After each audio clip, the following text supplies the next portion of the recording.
Stillness is not merely the absence of movement, it is the presence of awareness. When the body ceases its restless motions and the mind slows its endless chatter, a deeper layer of perception emerges. In our modern world, we have been taught to move constantly, to act, to respond, to chase outcomes. Yet in the midst of this movement, truth often hides. It is obscured by noise, by reaction, by expectation. Only when we stop, only when we return to a place of quiet within ourselves does clarity begin to appear. Stillness is not passive, it is active receptivity. It is the practice of allowing life to show itself without interference, of observing without the need to control. In stillness, the illusions we carry dissolve. We become aware of the stories we tell ourselves, the fears that shape our decisions, the desires that seem urgent but are rooted in attachment. Running after what we want or fleeing from what we fear keeps us in a perpetual cycle of distraction. The mind races ahead, projecting outcomes, imagining possibilities, and constructing narratives that may have no basis in reality. But when we pause, when we sit with ourselves and allow the present moment to unfold without judgment, a different reality becomes visible. We see our own motivations more clearly, we see the patterns in our behavior, and we begin to understand the subtle dynamics that govern our relationships and experiences. Stillness reveals not only the truth of our inner world, but also the truth of the world around us. In moments of quiet observation, we notice the nuances that escape the hurried mind, the tone of a voice, the flicker of an expression, the subtle shifts in energy between people. Life speaks in whispers, and when we are busy chasing or reacting, we miss its messages. In stillness, the language of the universe becomes intelligible. We sense the impermanence of situations, the fragility of attachment, and the inevitability of change. We come to understand that control is an illusion and that the only reliable foundation is the awareness of what is, not what we wish it to be. There is a discipline in stillness that must be cultivated. It is not easy to sit quietly when the mind demands attention, when desire calls for action, or when anxiety urges movement. To be still requires courage, the courage to face our own thoughts, our own feelings, and the discomfort of not knowing. In stillness, we confront the ego's insistence on constant achievement, on recognition, on affirmation. We witness the cravings that drive us, the attachments that bind us, and the fears that limit us. And in witnessing without judgment, without interference, we begin to loosen their grip.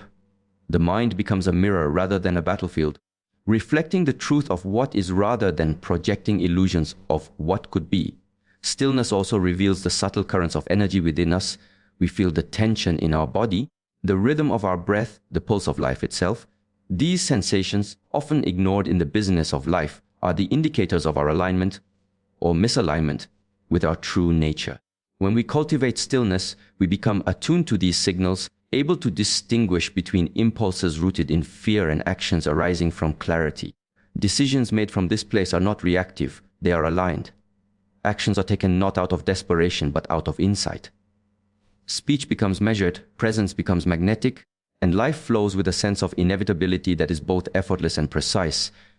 Stillness is also a form of resistance, not in a confrontational sense, but in the way it resists the compulsions of the external world. It is a refusal to be pulled by every distraction, every demand, every stimulus that seeks to fragment attention. In stillness, we assert the sovereignty of our own mind, reclaiming the authority to choose how we engage with life. This is not isolation, it is mastery. It is the cultivation of a center that cannot be shaken by circumstance, a clarity that is not swayed by opinion, and a perception that penetrates beyond surface appearances. In the realm of relationships, stillness is transformative. When we are not frantic to seek validation or anxious to control outcomes, we allow others to reveal themselves honestly.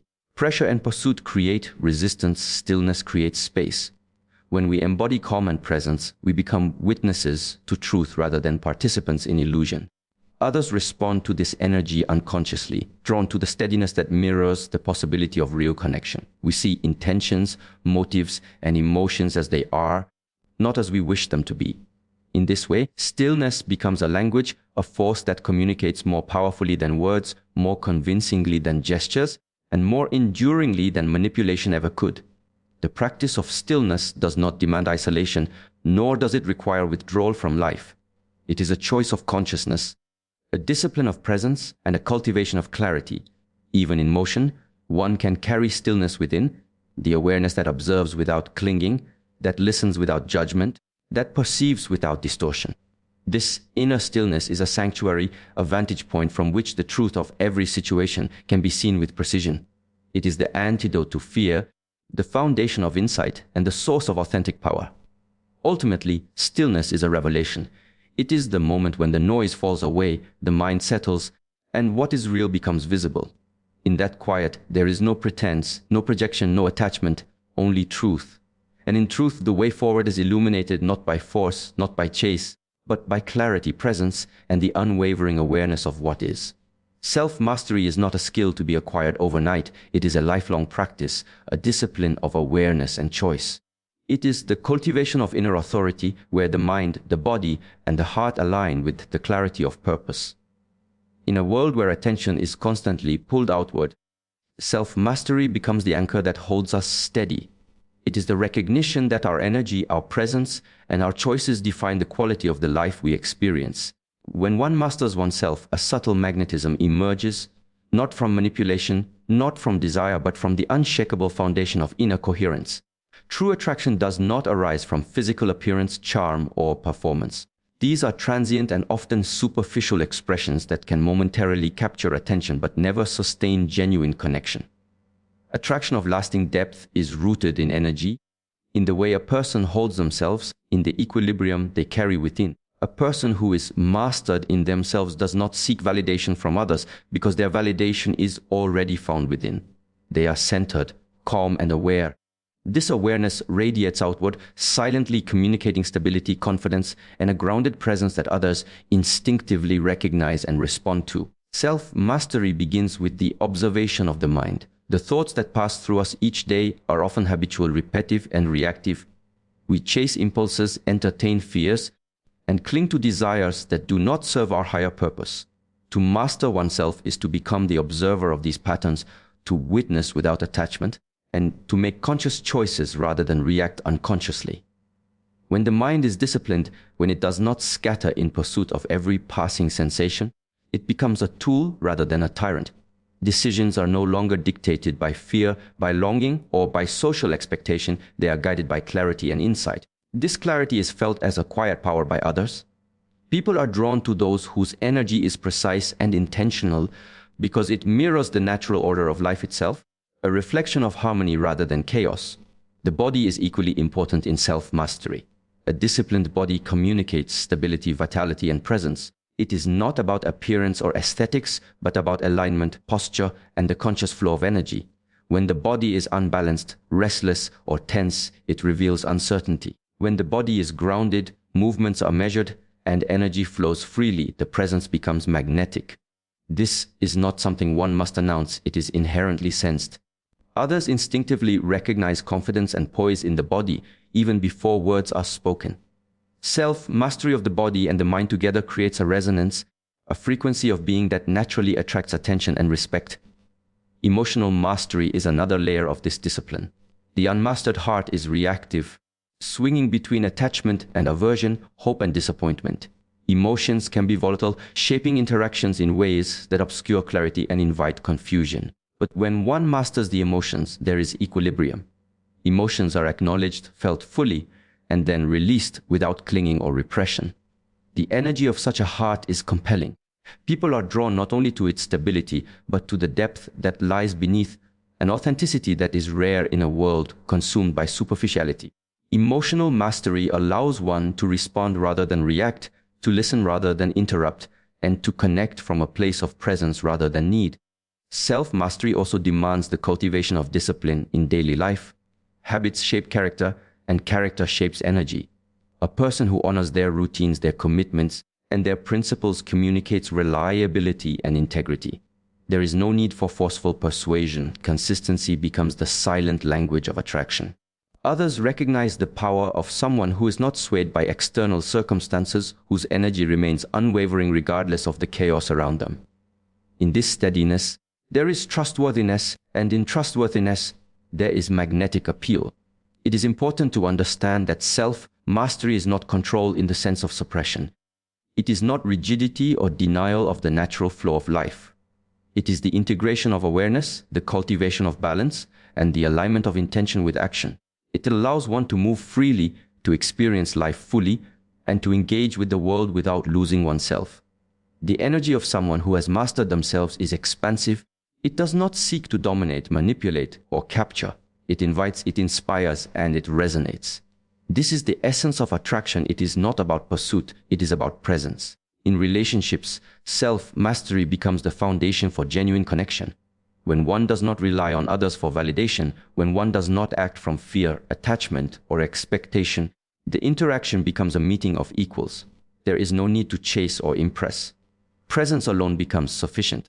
The energy of someone grounded in self-mastery communicates value effortlessly, showing through calmness, confidence, and clarity that their attention and affection are given consciously, not out of desperation. This energy is undeniable, compelling, magnetic in a way that words alone can never achieve.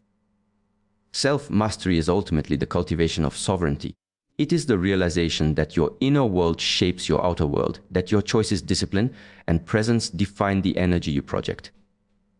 When this sovereignty is embodied, attraction is a natural consequence, not a goal, not a strategy, but an organic reflection of alignment, integrity, and authenticity. People are drawn to what is real, to what is coherent, and to what is centered, and self-mastery creates all of these qualities in abundance. Space is often misunderstood.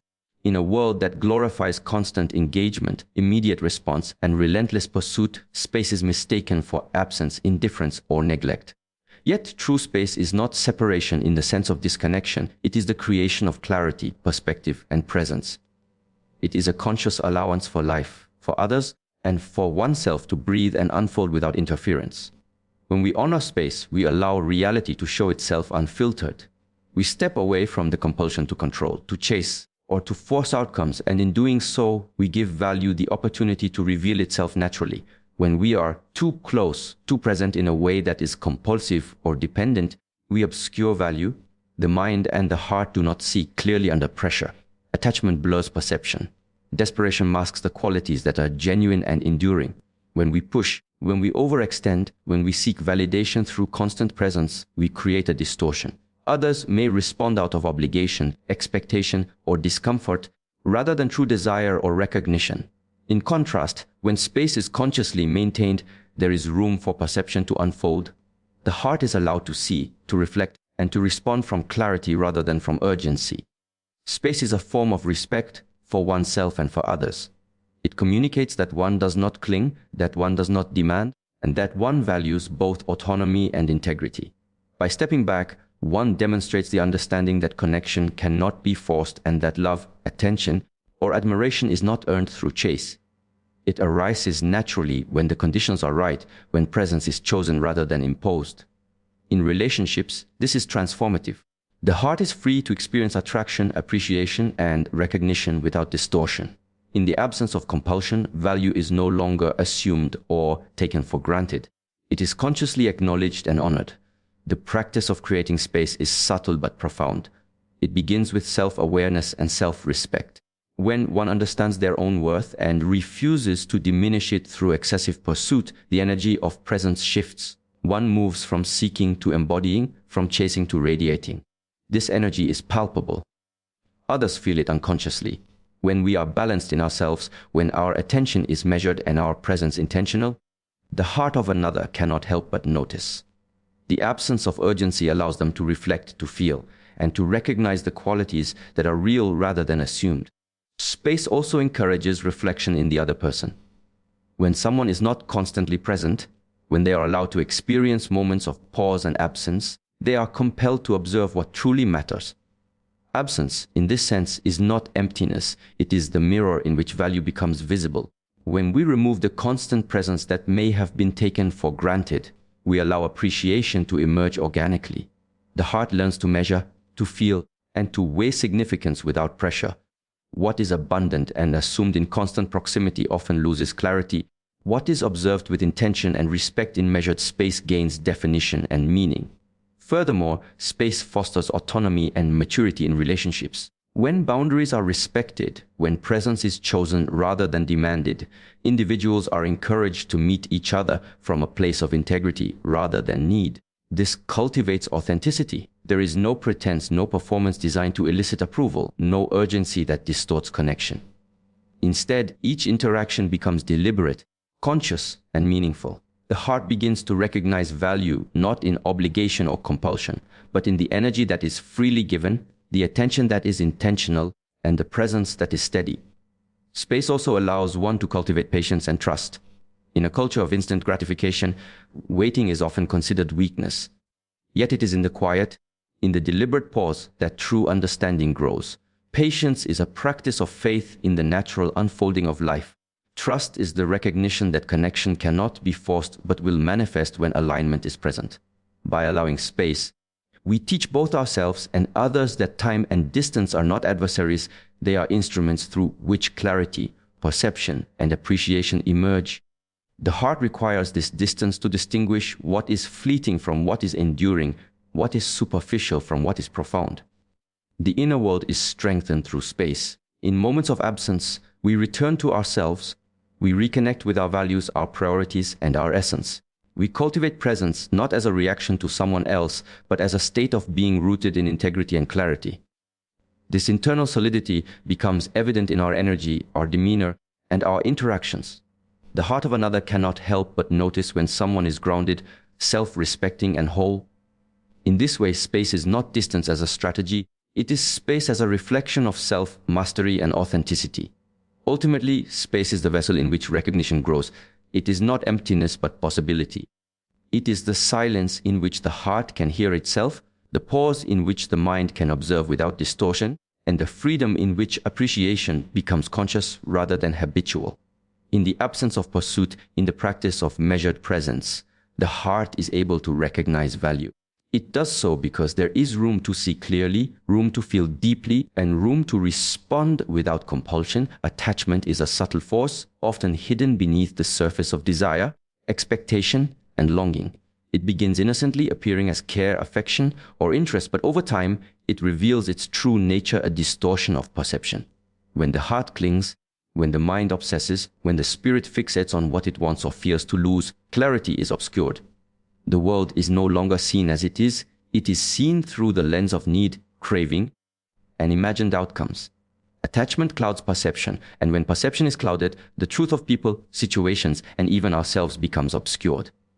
When we are attached, our energy is no longer our own. It flows outward in pursuit of fulfillment rather than inward in cultivation of presence. Every action, every thought, every word becomes colored by expectation. We interpret gestures, words, and silence through the filter of our attachment, and we read meaning where there may be none. The mind invents narratives to sustain the illusion that control is possible, that love can be forced, or that attention can be secured. In this state, perception is no longer accurate. It is a construct of desire. The heart mistakes intensity for truth, anxiety for interest, and need for value. Attachment creates pressure, both internal and external. Internally, the mind is restless, the emotions turbulent, and the body tense. Externally, the energy we project becomes insistent, needy, or overwhelming. This pressure is counterproductive. It repels rather than attracts, distorts rather than illuminates. The very effort to hold, to secure, or to ensure draws attention to the absence of control rather than the presence of genuine connection. In attempting to bind what is naturally fluid, we disrupt its flow. The heart of another becomes less accessible, not because it is unwilling, but because it senses the distortion, the imbalance, and the lack of freedom. Attachment also creates illusions about ourselves.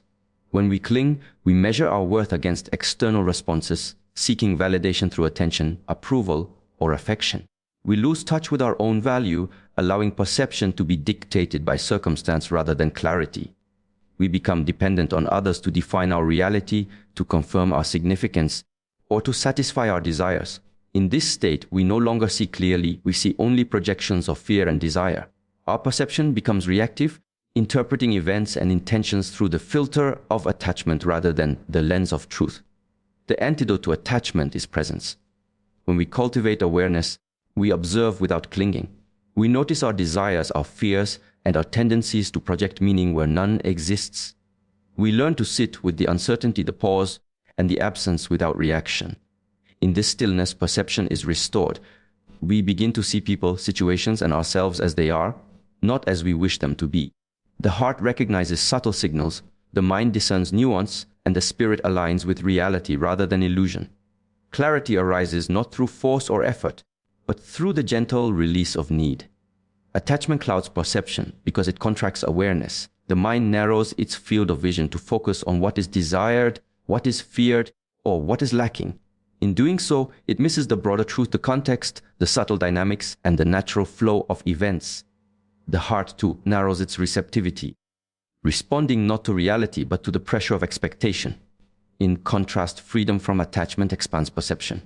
The mind becomes open, the heart becomes receptive, and the body moves with a fluidity that allows energy to circulate naturally. In this state, what is true becomes evident, unmasked by need, expectation, or compulsion. Attachment also distorts time. The mind, anxious to secure the future or mourn the past, loses sight of the present moment. Each encounter, each gesture, each word is interpreted in relation to what has been or what might be.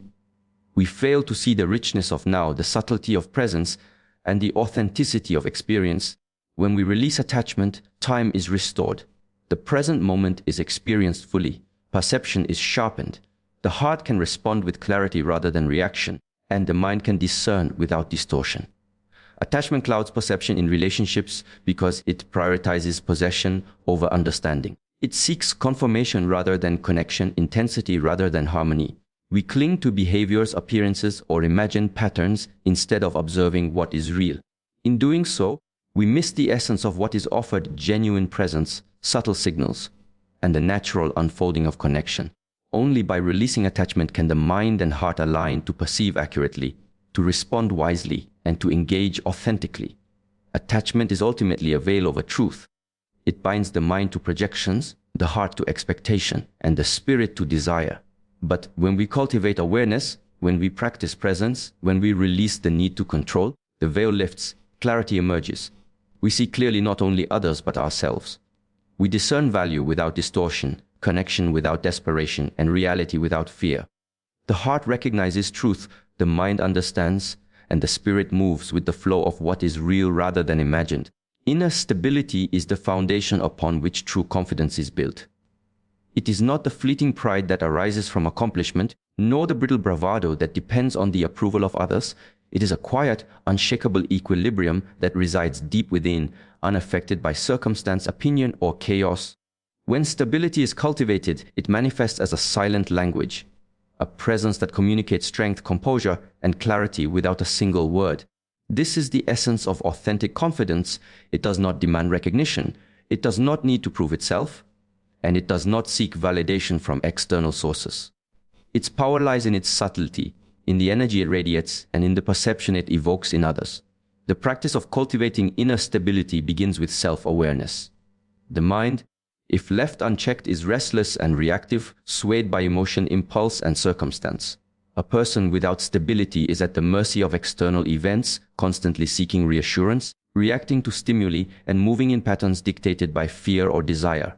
In contrast, a stable mind observes without being consumed. It understands the transient nature of situations and the impermanence of emotion. It distinguishes between what is urgent and what is essential, between what is true and what is imagined. From this grounded awareness, confidence naturally emerges because it is rooted in clarity rather than illusion. The body, too, reflects stability. Posture, movement, and energy become extensions of inner equilibrium. When one is balanced internally, it is visible externally. The steps are measured, the gestures are intentional, and the energy carries calm authority. Others sense this immediately, even if unconsciously. The body speaks a language that words cannot capture, and when stability resides within, it communicates strength, assurance, and grace effortlessly. In this way, confidence is not performed, it is embodied. It does not need to assert itself loudly because its presence is undeniable in its stillness. Emotional regulation is a crucial component of inner stability.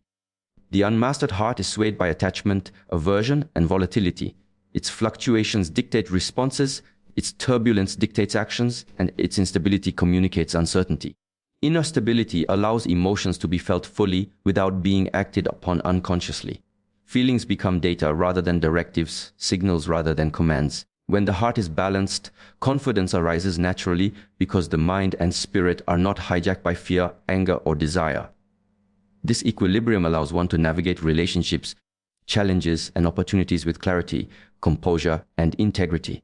Others are drawn to this energy instinctively, recognizing it as strength without force. The silent language of confidence is also cultivated through discipline. Routine, ritual, and intentional action anchor the mind and body, creating a rhythm of reliability and integrity. A disciplined person does not fluctuate between extremes, does not bend with every external pressure, and does not rely on external validation to sustain presence. Stability arises from consistent alignment with values, principles, and purpose. This consistency is perceived as reliability, calm authority, and magnetism. Confidence communicated through discipline is subtle yet powerful, convincing without coercion, attracting without pursuit. True confidence does not need to dominate or control. It does not shout or perform to gain attention. Its language is silent because it speaks directly to perception, bypassing superficial reasoning. People sense the steadiness, the composure, and the certainty in a person whose energy is anchored in inner stability. This perception creates trust, respect, and attraction. When one embodies stability, others naturally respond to it with admiration, curiosity, and receptivity. Words become secondary. The energy itself communicates intention, value, and presence. Another dimension of inner stability is the ability to remain unaffected by external chaos. Life is inherently unpredictable. Circumstances shift, people change, and events unfold beyond control. The stable individual maintains equilibrium despite these fluctuations. Their confidence is not contingent upon outcomes. It arises from the constancy of their presence. Others feel this stability and are drawn to it, sensing an unspoken reliability that transcends circumstance. In relationships, leadership, and interactions, this energy inspires trust and respect because it communicates competence without assertion, authority without force, and assurance without defensiveness. Inner stability also fosters authenticity. When the mind and heart are anchored, there is no need to perform, to seek approval, or to manipulate perception. Authenticity communicates its own power, and confidence is inseparable from authenticity. People are drawn to what is real, grounded, and unwavering. The silent language of confidence, then, is not a technique or a strategy. It is the natural expression of alignment between self-awareness, emotional regulation, and disciplined action. It is the resonance of a being who knows themselves, honors their boundaries, and engages with life from a place of clarity and composure.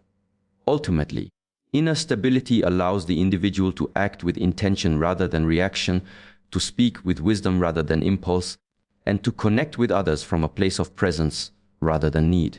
It is the unspoken authority that attracts without demand, that commands attention without effort, and that inspires confidence without assertion. The energy of a stable mind, heart, and body communicates far more than words ever could, creating a magnetic field of trust, respect, and admiration that draws people naturally, effortlessly, and undeniably. Choosing yourself is the most radical and profound act of clarity and self-respect. It is not an act of selfishness, nor is it a rejection of others. It is the conscious decision to honor your values, your boundaries, and your inner truth above the fleeting demands, expectations, or pressures imposed from the outside world. In a society that often equates approval with worth, choosing yourself is an act of courage, discipline, and insight.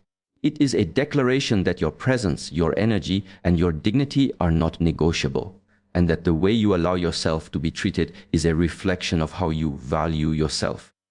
When you choose yourself, you establish the energetic framework through which others interact with you. Energy precedes behavior. It is the unspoken language that communicates boundaries, standards, and value. People respond instinctively to energy before they respond to words. If your energy conveys neediness, uncertainty, or desperation, others unconsciously mirror that instability. Conversely, when your energy communicates self-possession, clarity, and respect, the response you receive aligns with those qualities. Choosing yourself is not about dictating how others must act. It is about embodying the standard, the energy, and the presence that naturally elicit respect, consideration, and conscious engagement. The act of choosing yourself begins with awareness. You must first recognize the areas in life where you compromise, overextend, or seek validation externally. Awareness is the mirror that reveals how often you allow circumstance, opinion, or desire to override your integrity. By observing these patterns without judgment, you create the possibility of transformation. Choosing yourself then becomes a conscious interruption of the cycles of reaction and concession. You reclaim the authority over your attention, your energy, and your choices. It is through this reclamation that your inner world aligns with your outer expression, and your presence becomes a silent teacher of value. Boundaries are the physical expression of choosing yourself. When you honor your time, your energy, and your emotional space, you teach others unconsciously how to engage with you. Boundaries are not walls, they are the architecture of respect. They communicate what is acceptable, what is harmful, and what is sacred. By establishing and maintaining them consistently, you do not demand compliance, you model standards. Others respond to this modeling because human interaction is deeply attuned to energy. Respect is not granted only when requested, it is learned through the consistency of self-respect. When you choose yourself, boundaries become the language through which others understand the framework of your value. Choosing yourself also requires the courage to let go. People, situations, and opportunities that are misaligned with your essence must be released. This is not an act of punishment or rejection, it is an acknowledgement of reality, a refusal to compromise on your inner truth. Letting go creates space for clarity, growth, and authentic connection. By choosing yourself, you demonstrate that your alignment, integrity, and well-being take precedence over external approval or temporary comfort. Others witness this energy. They sense the decisiveness, the self-possession, and the clarity that comes from prioritizing authenticity over appeasement. In doing so, you communicate the standard through your being rather than your words. Self-investment is another dimension of choosing yourself. Your mind, body, and spirit are sacred resources, and the way you nurture them communicates your value to the world. When you cultivate discipline, health, knowledge, and awareness, you are choosing yourself. You are declaring that your growth, clarity, and vitality are essential, non-negotiable elements of your presence. Others perceive this cultivation unconsciously. They see the alignment, the intentionality, and the self-possession, and they respond accordingly.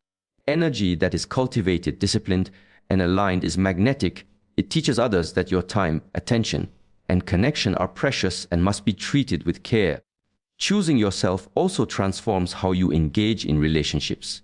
When you are grounded in your own value, you no longer seek to fill voids with others, nor do you settle for engagement that diminishes your presence. Your attention is given deliberately, not desperately. Your care is offered consciously, not compulsively. This presence communicates strength, dignity, and sovereignty. Others cannot help but mirror this energy, approaching you with awareness, respect, and intention. The act of choosing yourself becomes the template through which interaction is measured. Your energy teaches the way, and your presence enforces it without coercion or demand. At the deepest level, choosing yourself is a practice of alignment. It is the integration of awareness, boundaries, discipline, and presence into a coherent whole. It is the refusal to dilute your essence in order to appease, impress, or manipulate others. By choosing yourself, you embody a standard that cannot be ignored. You teach not through force or argument, but through the undeniable presence of someone who values themselves fully, consistently, and unwaveringly. This is the silent language of authority, the magnetic energy of authenticity, and the unspoken lesson that how you treat yourself sets the framework for how the world treats you